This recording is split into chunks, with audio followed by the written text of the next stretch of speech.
Now, Sunday will be the World Families Day, a day set aside to underscore the growing importance and significance of the family as the critical building block of national and global peace. Wars and all manner of civil strife and a rapid erosion of social values owing to unguarded westernization have all emerged to threaten the significance of the family in the preservation of global well-being, and that's according to several agencies offering humanitarian services across conflict zones. Well, ahead of this year's commemorations, we're being joined for a quick chat by family life therapist and television producer Adeola Kingsley James. Welcome to Newsday. Thank you for being here. Thank you. Thank you for having me. It's a pleasure. I know the big day is on Sunday, yes. May the 15th, and it's usually the International Day of the Family. Tell us why it's so important to focus on the family, especially in the times that we're living in right now. Because everybody's come from a family, and what you see out there, and anybody and everybody has come from that system. So when you see people, you can almost track it back to where they've come from. And whether it's their biological family or a type of family, we've all come from families. And so if we want a better nation, we want to start with having better families, wholesome families, so that the children come back tomorrow and are better. So it must always go back to the families. So I'm curious, what are some of the issues facing Nigerian families today? We've heard mention of unguarded westernization. I'm not sure quite what that means, but perhaps you can speak in specifics about the issues that families are facing. Well, first of all, there are different kinds of families. So you have the regular families, you have the blended families, you have the single families. One thing I'm very sure about right now is that a lot of us are either misguided or hurt or damaged in one way or the other. But then it's happened because our parents were damaged, their parents were damaged, and so it's a cycle and a circle.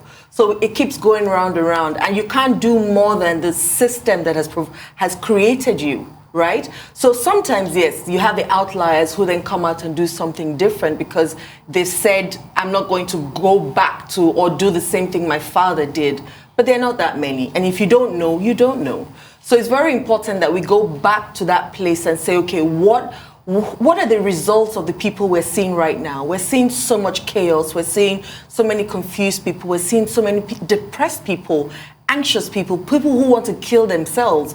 Where has it come from? At the basis of it is that they didn't think they had enough love. And where did that come from? It's from their family.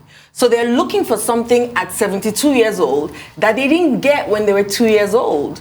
And rather than looking inwards, they're looking outwards for everything because we're being taught once again that everything we're looking for is on the outside. And when that's not true.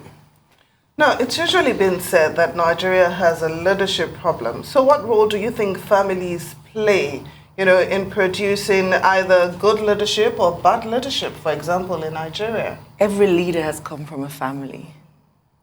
What system created that leader? So I'm not looking at what has come out, what the person has done. I'm looking at what system created that family.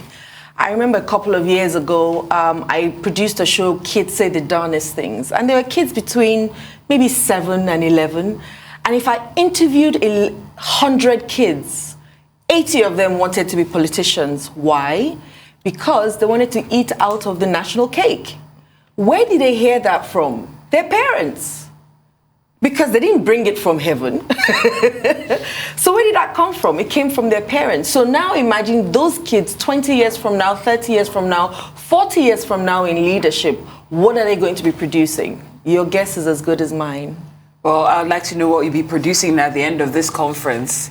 Let us know how that's going to play out if you can. Well, we're hoping. We're hoping. I mean, it's not something that we can clear out in one day, right? Some people have lived for 100 years, so you can't take out what has been imbibed in them in one day.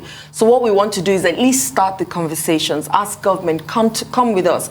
Let's get more wholesome people. Let's train more therapists that can, create more interventions for families who are going through stress. And helping them build wholesome families so that we can have better people in the nation, and there's more healing, and that's what we're after.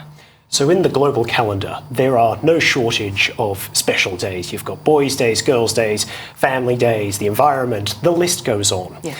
But this perhaps could be a day when families do a bit of a check or reset, would you say, to take stock of what's going on in the home. I absolutely agree. I say to people that between the ages of 0 and 18, and that's me trying not to be too technical, a child is formed 90% till they die. Now, actually, between the ages of 0 and 7, they're formed 80%. So who we all are showing up as today is what was putting us between the ages of 0 and 7. So how can we change that overnight? It's not going to happen overnight. It's not going to happen, right? But I can start having conversations with you and showing you how to show up as a better person, showing you how to show up as a more powerful person.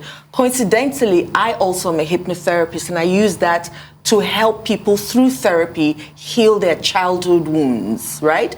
Because sometimes we do things, we don't know where it came from, but it's something that happened to us as a child that we don't remember, but it's in our subconscious mind staying there. So the more we talk, and the mind only learns by repetition, so the more we talk, the more you hear, the more you change. The less we talk, the less you hear, the less you change.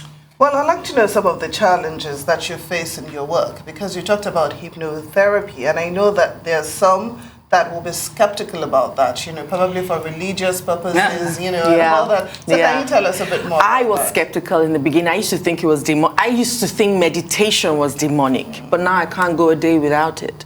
And so when I've gone through hypnotherapy sessions with my clients, I then ask them, so now are your fears? Are you afraid? And they're like, no, because it's natural, it's normal.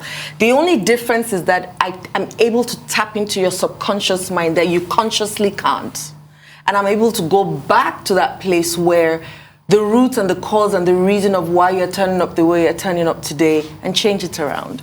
So for me, it's life-changing. I'm a product of that as healing. And it helped me change my life. And I thought, you know what, if it changed my life this much, imagine how many lives I can touch. But have you met people, that are skeptical of what? Absolutely. But hey, I'm not for, Jesus wasn't for everybody. So I'm not for everybody either. So I'll share with you, tell you, I can give you your life back. And it's up to you to choose whether the shame is better than your healing. It's up to you. Very well said. Temitope, please go ahead. This has been an eye-opener, and I really wish you all the best as you continue this, your healing work. Thank you so much, family life therapist and television producer Adeola Kingsley James. Thank you very much as well.